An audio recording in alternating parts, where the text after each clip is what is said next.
কি দেশনেত্রী বেগম খালেদা জিয়া জীবিত অবস্থায় তিনি এই বাংলাদেশের মানুষের হৃদয়ে তিনি জয় করেছিলেন। তার আপসীনতা, তার সততা, তার শালীনতা, তার অসাধারণ আম, মানে এই মাফ করা।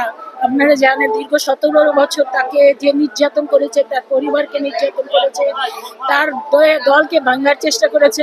তারপরও 24 জুলাই আগস্টের গণ অভ্যুত্থানের পরে তিনি যেভাবে মাফ করে দিয়েছেন, আমি তো মনে করি যে নেলসন ম্যান্ডেলা কে বলা হয়, মহাত্মা গান্ধীকে বলা হয় যে তারা মাফ করার জন্য বিখ্যাত হয়েছেন।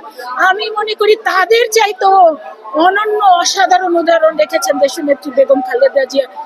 তার বিরোধী পক্ষকে, নির্যাতনকারী পক্ষকে বিরুদ্ধে একটা টু শব্দ, একটা মাত্র ওয়ার্ডও তিনি উচ্চারণ করেন নাই, বরং বিনিময় বলেছেন, তার নেতা কর্মীদের নির্দেশ দিয়েছেন সবাইকে শান্ত থাকার, সবাইকে ভালো রাখার জন্য যা যা করণীয় সেই কাজটি করার।